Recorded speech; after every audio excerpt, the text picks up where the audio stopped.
Just up here where this lamppost is where the attack happened. So we were literally a few minutes from getting back home. Retracing their loved ones' last steps. We know before he left house he'd already put his mug out, his tea bag in, and never got back to drink that. Roger Lebeater was 74, a bus driver for children with special needs. On a summer's evening the year before last, he was attacked as he walked his dog, stabbed more than 70 times by a woman who'd absconded from a secure mental health hospital. He was just a nice, genuine, hard-working guy, just a normal guy. Roger had walked that field for 27 years with one dog or another. You know, he was in the right place at the right time. Emma was in the wrong place. So right now, I've been working with Lucifer for quite some time, and I am absolutely in love with him. This is Emma Borrowy, the woman who killed him. She posted this video online expressing her love for the devil. She was violent, had been sectioned under the Mental Health Act, but absconded from a psychiatric hospital 10 times in 8 months and had been found with knives. Yet she was still allowed out on escorted leave just days after a previous escape. Are we angry towards her? Yes, initially. You know, our family has gone through and are still going through hell.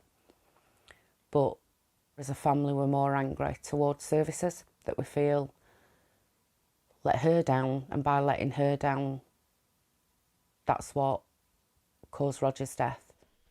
The trauma taking its toll on the whole family. I still have sleepless nights.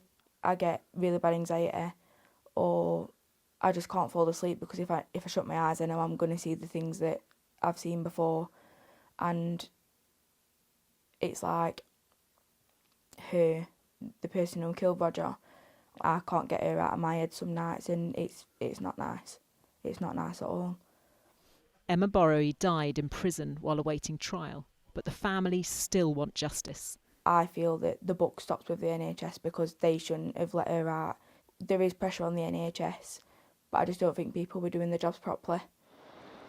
It's important to stress that the vast majority of people who are mentally unwell are not violent, but a small proportion might need to be detained to keep themselves and others safe.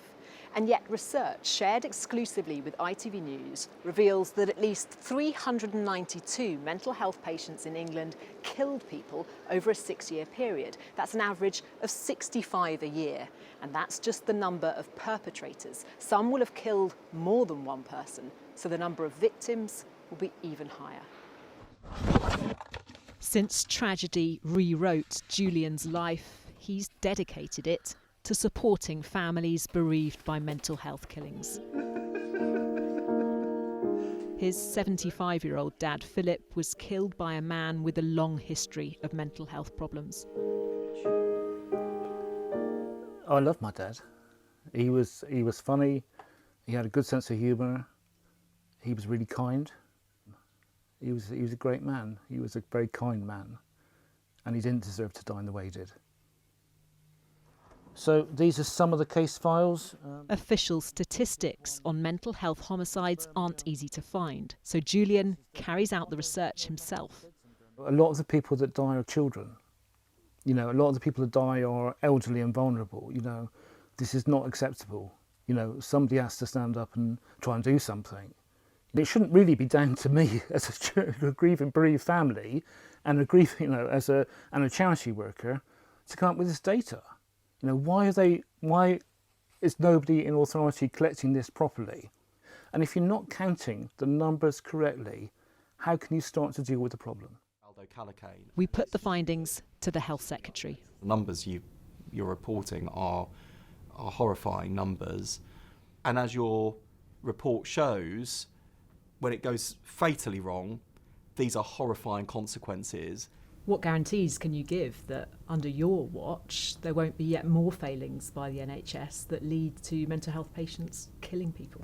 Well, the commitment I can give to the families that are going through the unimaginable grief that so many are is that the practice in the NHS is already changing, that the lessons are not just being learned, because I think people hear that cliche a lot, but they are being applied, that we're trying to watch this like a hawk from the centre in my department and in the NHS nationally, and we're also looking to strengthen the law at the same time.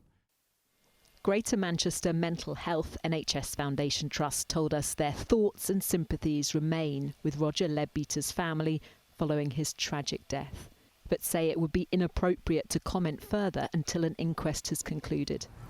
Still not real. There's a mural in memory of Roger in the park where he was killed, but his family want to honour him by improving mental health services. Rebecca Barry, ITV News.